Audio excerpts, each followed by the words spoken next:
Olá, gente, tudo bom? Eu sou o Daniel E eu sou a Vitória. e a gente hoje vai resenhar esse livro aqui, que é a Biblioteca da Meia-Noite. Foi indicação de uma conhecida da Vitória. Isso. E também de outras pessoas, que é meio famosinho aí. Mas não é legal não, é É. famoso, mas não é legal. Mas então, o livro ele é escrito pelo Martin Hengen, ele nasce em 1985, é um escritor inglês. A princípio ele tem uma formação mais voltada à história e a inglês, que provavelmente é o que a gente entende hoje aqui no Brasil como letras. Ele vai começar a escrever livro em 2004. Ele começa escrevendo livro infantil, escreve não ficção e inclusive escreve autoajuda. É um livro que o Daniel não concorda, mas pra mim é um estilo novela, porque é um livro que passa correndo as cenas, né? Não tem uma profundidade, é uma escrita muito fácil de ler. E Muito. pro assunto que se trata, né? Não dá. A Nora, que é a personagem principal, você não sente a angústia dela, você não sente o sofrimento, assim, pra ela chegar nesse fim aí. Isso é um livro que não se aprofunda no que ele propõe. E por isso que o livro não fica legal. Aí o autor ele começa a trabalhar, ele tenta trazer uma profundidade, ele não consegue construir. E ele tenta escrever e trabalhar em cima disso e não dá, não tem como. Ele não construiu, não desenvolveu o personagem.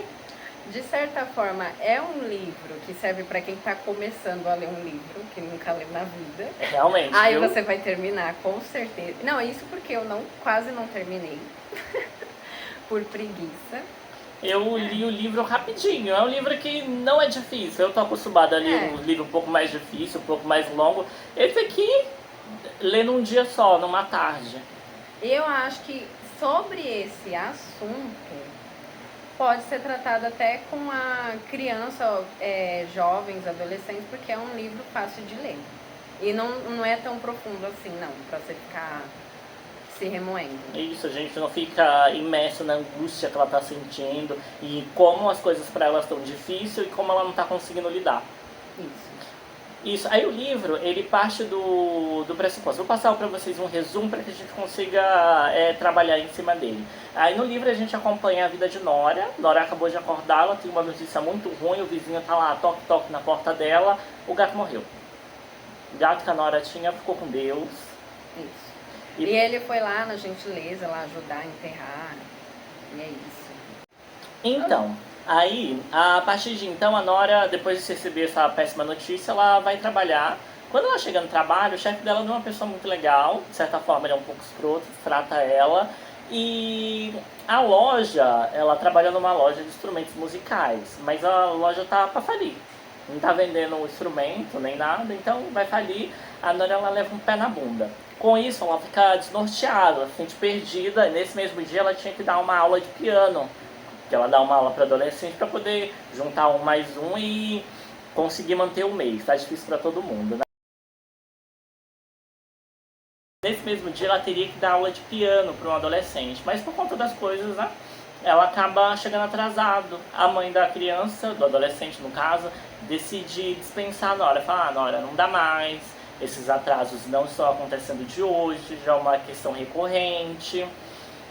E acaba por tomar essa decisão, justificando também que o adolescente já não queria, né? Queria fazer outra coisa, jogar futebol, e isso estava levando bastante do tempo dele. Mas então, né? Dentro essas três coisas que estão acontecendo, a Nora ela vai para casa, ela se vê numa completa crise existencial, fala, ai, por que isso, por que eu, por que não sei o que, eu sou inútil, eu sou isso, eu sou aquilo. Ela tá com isso na cabeça, ela não vai conseguir fazer mais nada. Ela toma uma taça de vinho e alguns comprimidos e vai dormir. Aí a Nora, ela acorda numa biblioteca enorme, cheia de livros, que é uma biblioteca, né? Aí tá lá a senhora Elma, que era a antiga bibliotecária da sua escola, quando ela era criança.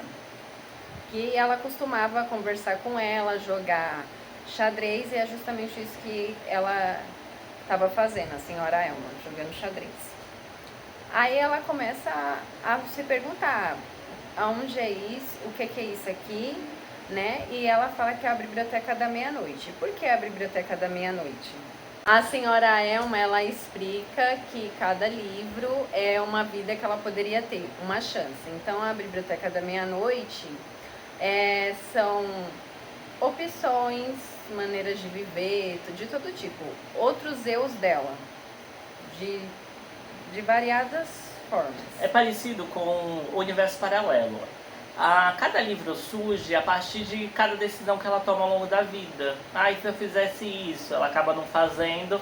E se ela fizesse, no caso, essa outra hipótese, tem o livro dela lá para ela poder vivenciar, experienciar essa vida.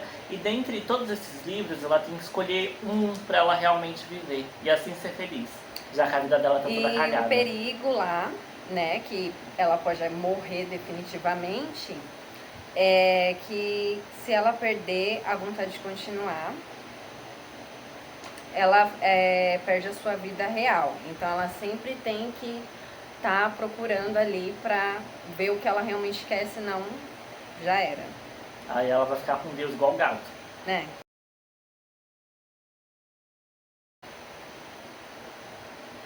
Tá, é isso. Esse é o resumo do livro. E então, se vocês vão ler o livro, vai vir um spoiler agora. Aí nessa vida que ela tá casada com o Dan, que é o ex-namorado dela, que ela termina lá, ela não aceita casar com ele, porque ela se sentia insuficiente, né? Ela deixou o sonho de tocar numa banda por causa dele, para viver um sonho dele. E nessa vida aí que ela foi experimentar na Biblioteca da Meia-Noite, é a vida de casada com o Dan. Nessa vida de casada com esse menino, não é legal, ele é escroto. Ele sempre foi escroto porque ele desestimulava ela a fazer outras coisas, como foi o caso da banda e outras coisas do cotidiano da vida. No livro ela vai citando. Nessa vida que ela idealizou tanto como as outras, né? Não é legal, ele é uma pessoa escrota, ele meteu uma gaia nela, ela cantou a lua me traiu, não foi legal. Ela teve que ir até o final disso pra saber que ele é um egoísta. E escroto, põe Então, escroto nisso. Tem uma parte dele que ele fala assim, que ela tá no banheiro lá, esquisita, eu acho que é isso. Aí ele tá na cama, ele tira as calças, se deita, né? E aí ele fala: se você não quiser transar, tudo bem. Horroroso. Aí ela se enfia no banheiro e é puxada de volta à Biblioteca da Meia-Noite. Né? Então, tem uma outra vida que ela tem uma amiga Izzy na vida real dela, na vida real, a vida dela. Essa amiga Izzy, ela mora na Austrália. Como ela não escolheu ir com a Izzy para a Austrália, a relação das duas ela foi esfriando, né? Mais ou menos a coisa, não tem o mesmo contato. E na biblioteca ela tem uma outra opção que é viver essa vida. Então, ela pega o livrinho verde dela, abre e pá, tá na Austrália. Quando ela chega na Austrália, ela se pergunta: cadê a Izzy? Eu tô aqui, mas ela não tá. Eu dou aula nessa vida, ela dá aula de natação, que é o que ela sabe fazer muito bem, mas a amiga Izzy não tá. Cadê a Izzy? Então, aí você vê que, por mais que o arrependimento, muitas vezes, não é verdade, é uma fantasia, que você acha que seria diferente se eu fizesse aquilo, mas não tem como saber. As consequências nem sempre são das suas decisões, são coisas que acontecem. Como no caso da Izzy. Como ela escolheu ir com a Izzy não tá, ela tá morando num apartamento que tá caindo aos pedaços e com uma pessoa que ela não conhece. Tem uma outra fulaninha lá que ela não sabe nem qual é o nome, não sabe nem quem que é. Sabe o que aconteceu com a Izzy? A Izzy morreu num acidente de trânsito. É a relação que ela, né? Que na vida real dela esfriou. E aí você se arrepende por isso, sendo que poderia ser pior. Exatamente. Né? Aí também tem a outra vida, que ela escolheu de ser glacionista, né? Aí tem uma parte lá que ela tá na névoa, né, sozinha, e aparece um urso para atacar ela. Diante da morte, ela percebe que ela quer viver, ela não quer morrer. Então a questão, né, não tem a ver com a morte em si. Então a morte não vai resolver nada, né? Porque é a angústia que ela está sentindo, ela tem que descobrir o porquê disso. E a morte não é a solução. Ela não quer morrer, entendeu? Aí ela entende que ela não quer morrer. É nessa vida que ela entende isso. Mas pelo amor de Deus, ela queria ser gracionista, lá ela tava morrendo de frio, nem ela tava aguentando. Ela acabou encontrando um outro menino que tem a mesma experiência que ela, de viver outras vidas. E ele já viveu várias, ele tem mais experiência do que ela. Isso. Aí, ao se deparar com a morte, fica lá, eu não quero morrer não. Aí não ela- é legal, não é legal ser comido pelo Aí urso. ela entende que não quer morrer. Então você entende que não é isso. Não é o que você quer. Você tem que ver qual é o problema que você tem que resolver, e não é a morte. Exatamente. Aí daí ela é puxada de volta, né, com a iminência da morte, de ser comida pelo urso, só pela misericórdia. Ela é puxada de volta para a biblioteca da meia-noite e vai escolher uma outra vida. Nisso, ela acaba escolhendo a vida onde ela é atleta. Na infância, ela era uma ótima nadadora, excelente nadadora. Ela era conhecida por isso na escola, né? Exato. Aí o pai queria que ela fosse, né, treinar para chegar às Olimpíadas. E a mulher era boa. Muito boa. Só que ela estava vivendo o quê? A expectativa do pai dela. O sonho do pai dela. Não era. Era uma vida boa, mas não era o que ela queria. Exatamente, Vitória. Aí nisso, ela vai então para essa vida. Nessa vida, realmente, as coisas estão boas, a vida está diferente. Ela já se aposentou dessa vida de estar concorrendo. Concorreu às Olimpíadas, ganhou lá uma medalhinha. Aí ela começa a fazer como se fosse um TEDx, uma palestra. Ela se dá muito bem na palestra, apesar de não saber de nada ou de saber o que se trata. Nessa vida, ela não acha legal porque o pai, nessa vida, tá vivo. Na vida real dela, é a única pessoa, membro da família que ela tem viva, é só o irmão. Aí nessa outra vida, que ela é atleta, o pai tá vivo e traiu a mãe dele. A mãe dela, no caso.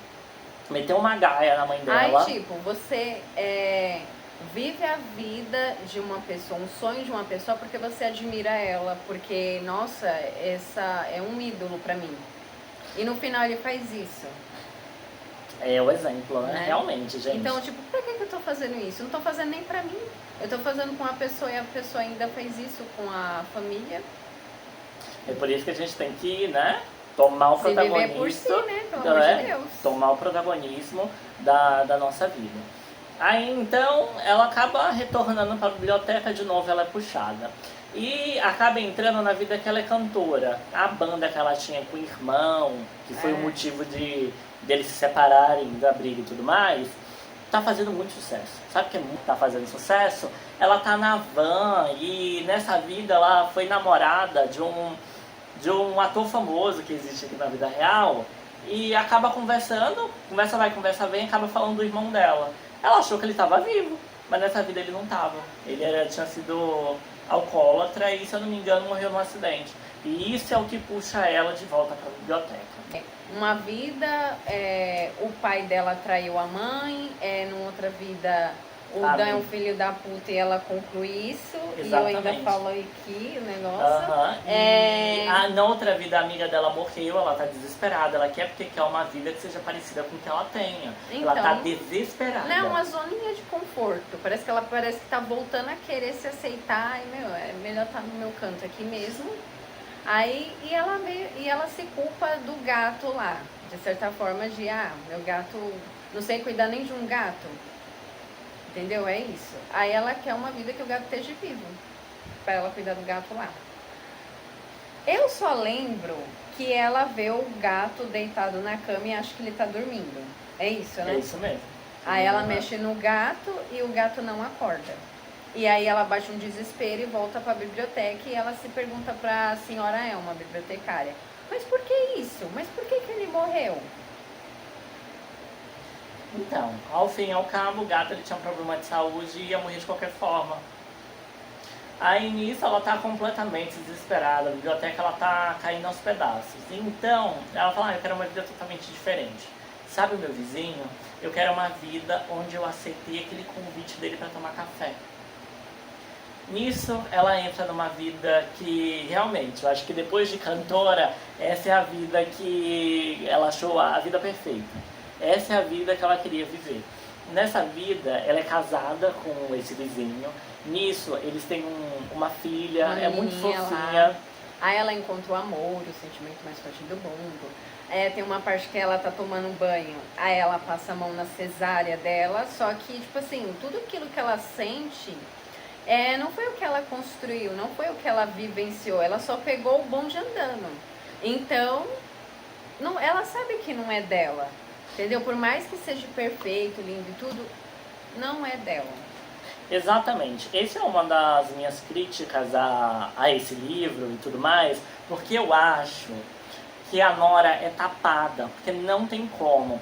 Toda vida que ela entra, de certa forma, por estar a mais perfeita possível, como foi o caso dessa última vida, onde ela é casada com o vizinho, tem uma vida hiper, mega, super perfeita, não tem desculpa, aquela vida dela é maravilhosa.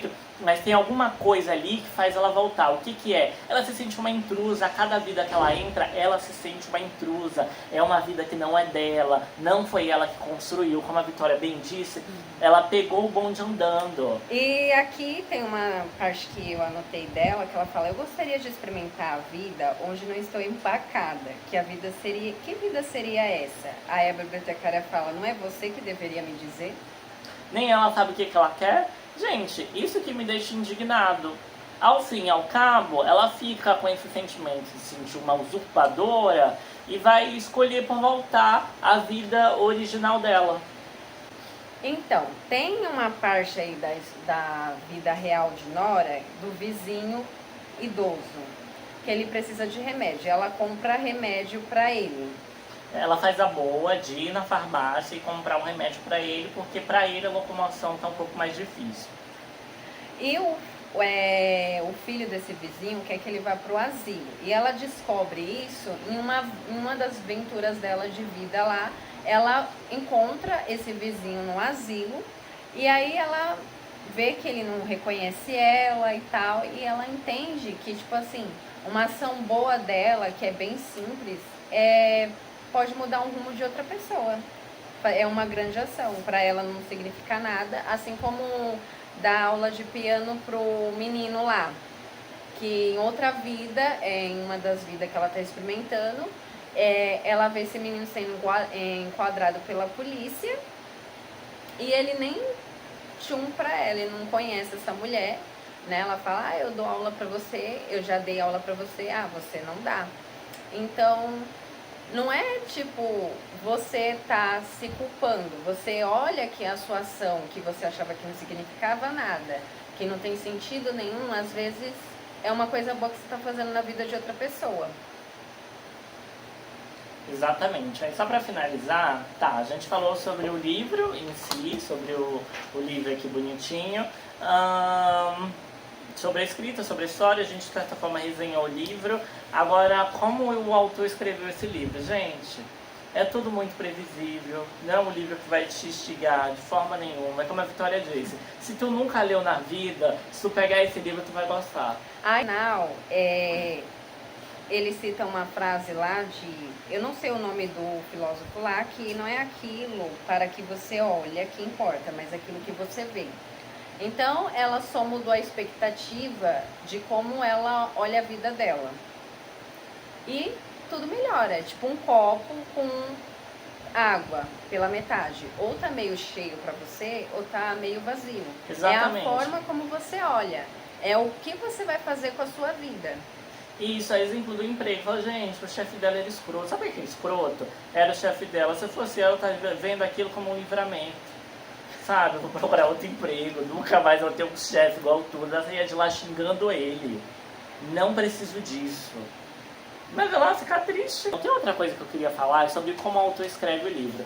Eu acho que a forma como ele escreve os capítulos, realmente, é como a Vitória falou, é livro para criança ou para quem nunca leu e está começando a ler agora. desnecessário, não precisa fazer essa separação, ele não dá nenhuma folha direito, nenhuma página direito, já é outro capítulo, sabe? E ele tenta abordar e falar sobre uma profundidade que ele não cria, ele não desenvolve muito bem ele não desenvolve muito bem o personagem para poder trabalhar sobre isso. Você não sente a angústia dela, você não sente ela com depressão. Quando você lê um livro, quando você assiste um filme, você sente a sensação quando é um bom filme. Quando você lê um livro e quando o livro é bom, você tem que sentir a sensação. Você tem que acreditar que você é ela e que você está sofrendo aquela angústia. Você tem que ter empatia. E você não consegue ter isso. Você lê e você fica de longe. Exatamente. Olha, eu tenho um livro aqui como exemplo, é esse aqui do Henry, porque os Ele sinos querendo dobram. fazer a concorrência. Não, porque o que ocorre? Eu também não gosto desse livro, eu não gosto porque eu tenho lá meus motivos e eu não gosto muito da pessoa do Henry, da pessoa Henry. Só que nesse livro, ele desenvolve muito bem o personagem, é muito intimista. A gente vê lá o Robert Jordan, que é o protagonista, vê o pensamento dele mudar, sabe? Essa transição. A princípio ele tem uma visão mais pragmática do que vai fazer, mas aí ele começa a conhecer as pessoas, isso tudo em 3 dias. E é outra coisa, sabe o que é outra coisa? Realmente, e esse livro aqui não consegue fazer.